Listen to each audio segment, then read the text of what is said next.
26일 코로나19 백신 접종을 앞두고 국내 기업이 위탁 생산한 아스트라제네카 백신이 안동에서 처음 출하됐습니다.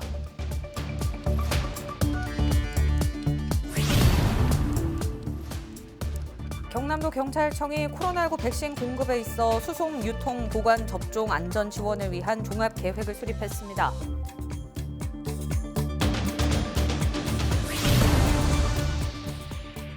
학교 폭력 예방에 대한 관심이 높은 가운데 창원의 한 중학교에서 웹툰을 이용한 인성 교육이 진행됐습니다.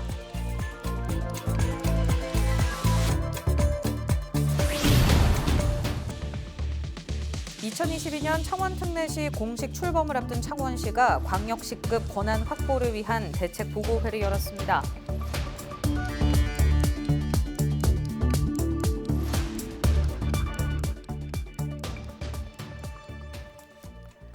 시청자 여러분 안녕하십니까? 헬로티비 뉴스 경남입니다. 26일 코로나19 백신 접종을 앞두고 국내 기업이 위탁 생산한 아스트라제네카 백신이 안동에서 처음 출하됐습니다. 경기도 이천 물류센터에 옮겨진 뒤 전국에 공급됩니다. 이하영 기자입니다.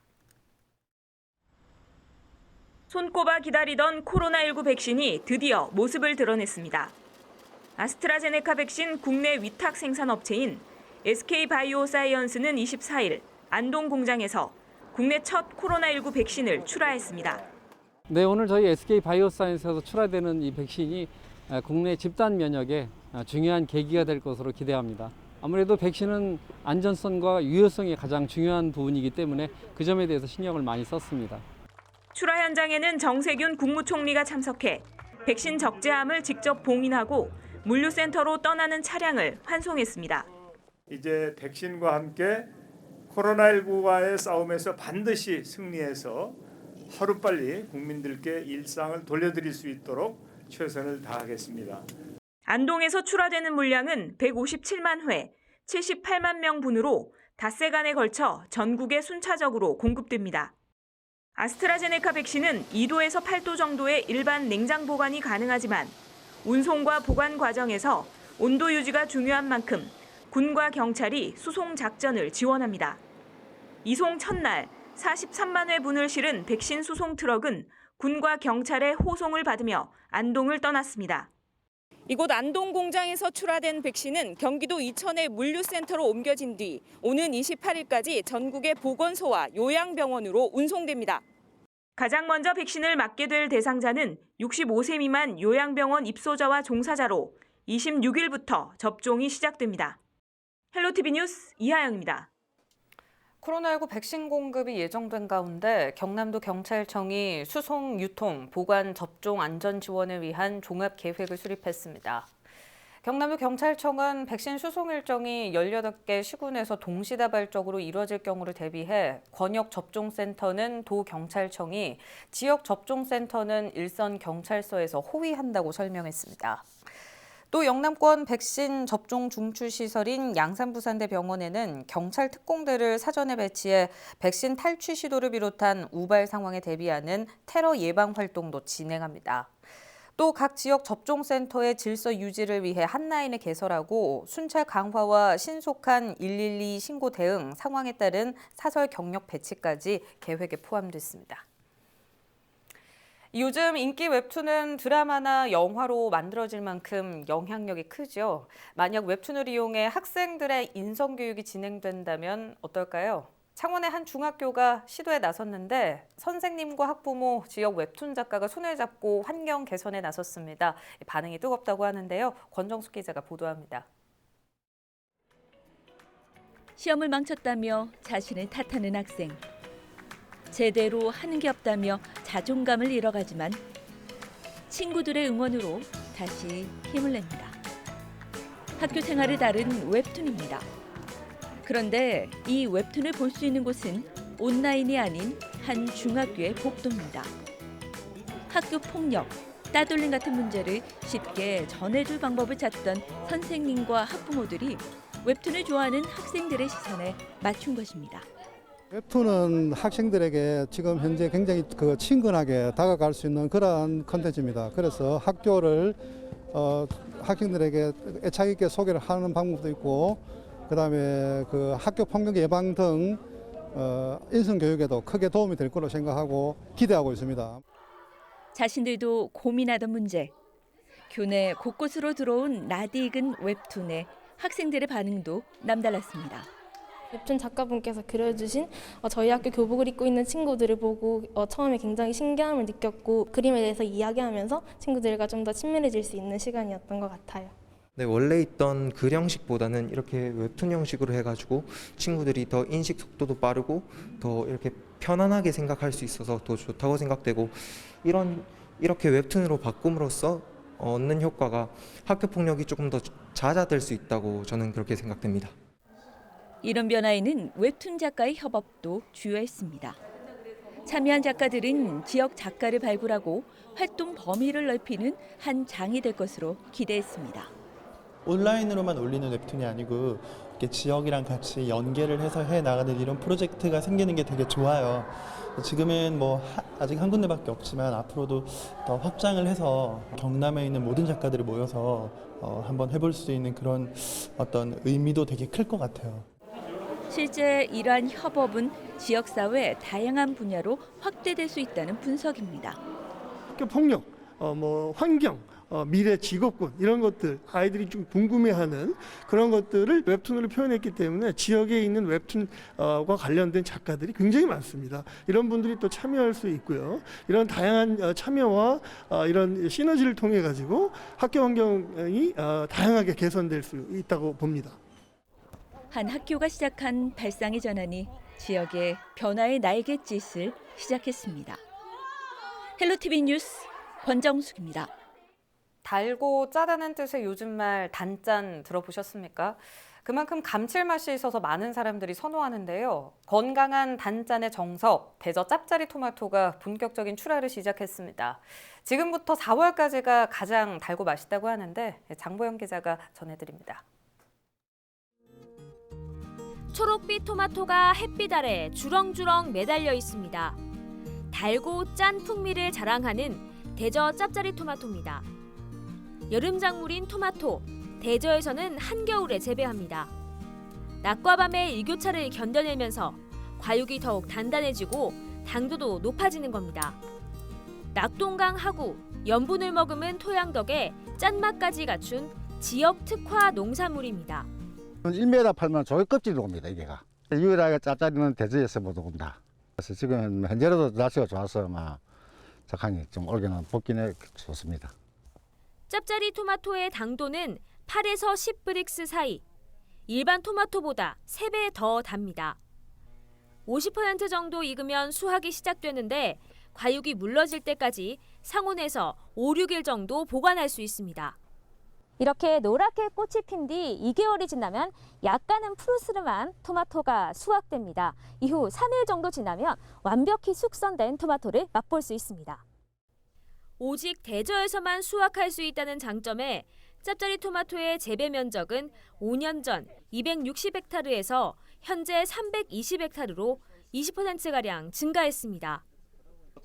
최근 귀농하는 청년이 늘면서 재배 면적에 영향을 준 겁니다.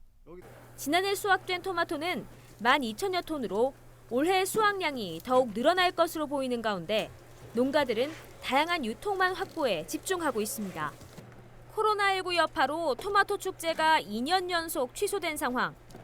때문에 대전농협은 올해 홈쇼핑 등에서 기존 판매를 이어가는 한편 청년층의 구매율을 높이기 위해 편의점 납품용 컵 토마토를 개발하는 등 소비자에게 더욱 가까이 다가간다는 계획입니다. 지난 9월 달부터 해가지고 저희들 대전농협몰이 새롭게 단장을 했습니다. 좋은 농산물, 신선한 농산물이 바로 갈 수 있게끔 좀 우리 농가들이 직접 올려가지고 운영을 한다기 때문에 이런 부분들이 대전농협몰을 많이 이용을 좀 해주면 좋겠고.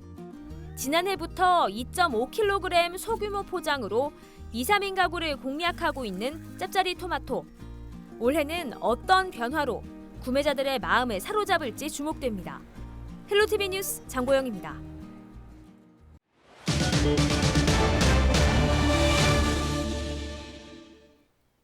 자신이 관리하는 초등학생을 폭행한 축구 코치가 항소심에서 감형을 받았습니다. 창원지법 형사1부는 폭행 치상 혐의로 재판에 넘겨진 축구 코치 60살 A씨에게 벌금 200만 원을 선고한 원심 유죄 부분을 파기하고 벌금 200만 원의 집행유예 1년을 선고했다고 밝혔습니다. A씨는 2016년 11월 당시 초등학교 방과 후 축구 동아리 코치로 있으면서 동아리 골키퍼인 12살 학생을 폭행한 혐의를 받고 있습니다.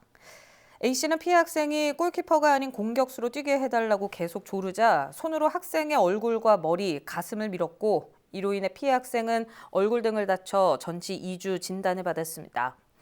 재판부는 피고인이 범행을 인정, 반성하고 있고 피해자에게 치료비를 지급했다며 여러 사정들을 참작해 형을 정한다고 판시했습니다. 기관장 없이 운항한 화물선이 해경에 적발됐습니다. 통영해경은 24일 오전 10시 50분쯤 통영시 사량도 북동방 2km 해상에서 기관장 없이 선장만 탄 채로 운항하던 34톤급 화물선을 선박직원법 위반으로 적발했다고 밝혔습니다.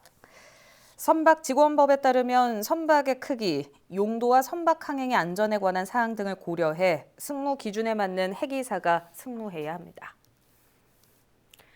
내년 창원특례시 공식 출범을 앞둔 창원시가 24일 시정회의실에서 광역시급 권한 확보를 위한 대책 보고회를 열었습니다. 이날 보고회에는 허성무 시장과 부시장, 실국장 등 30여 명이 참석해 특례 권한 확보 상황과 추진 계획 등을 공유했으며 피켓을 활용한 퍼포먼스도 진행했습니다. 창원시는 지역 상황에 맞는 특례 권한을 자체 발굴하고 특례시로 지정된 고양과 수원, 용인 등과 함께 권한 확보를 위한 공동 대응에도 나설 계획입니다. 경남도 교육청이 다자녀 가구의 자녀 중 셋째 이상 학생들에게 30만 원을 지원합니다. 이번 사업은 올해 경남 지역 초중고에 입학하는 셋째 이상 학생 8천여 명을 대상으로 진행됩니다. 지원금 신청은 입학 후 2번에 걸쳐 할 수 있으며 해당 학교를 통해 접수하면 됩니다. 행정안전부가 경남도의 마을 기업 7곳을 선정했습니다. 경남도는 지난해 말 행안부에 추천한 경남의 8개 마을 기업 중 7곳이 선정되면서 총 2억 7천만 원의 사업비를 지원받는다고 설명했습니다. 특히 올해 선정된 마을 기업 4곳은 도시재생 사업이나 청년이 운영하는 회사로 참여 기업의 종류도 다양해졌습니다. 마을 기업 사업은 지역 자원을 활용해 지역 경제와 일자리 창출에 기여하는 마을 단위 회사를 행안부가 선발해 지원하는 제도입니다. NH농협은행 경남본부가 올해도 프로축구팀 경남FC를 후원합니다. 24일 NH농협은행과 경남FC는 도청에서 메인 스폰서십 계약을 체결했습니다. 이번 협약으로 경남FC는 지난해에 이어 올 시즌도 NH농협은행 로고가 새겨진 공식 유니폼을 입고 경기에 나섭니다. 경남FC는 27일 창원축구센터에서 안양FC를 상대로 홈경기 개막전을 갖습니다. 창원에 본사를 둔 자동차 부품 생산기업 센트랄이 24일 기업 기록물을 창원시에 기탁했습니다. 이번에 기탁된 기록물은 1980년대 급여 명세서와 사원 아파트 관리비, 노사 간 단체 협약 협상, 취업 규칙 등 기업의 역사를 담은 자료입니다. 창원시는 기탁받은 기록물을 창원 기록 플러스의 행정박물로 등록하고 전시와 연구에 활용할 계획입니다. 기탁식에 이어 열린 창원시와 센트럴 업무 협약식에서는 전기차 폐배터리 재사용, 재활용 기술 개발과 관련 산업 육성에 힘을 모으기로 약속했습니다.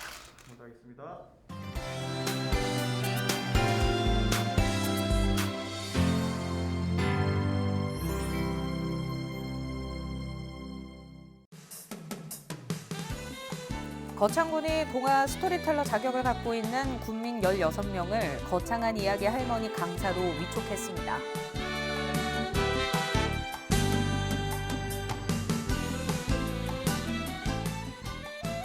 김해시 내외동 행정복지센터가 겨울철 산불 예방을 위한 릴레이 산불 예방 캠페인을 벌였습니다.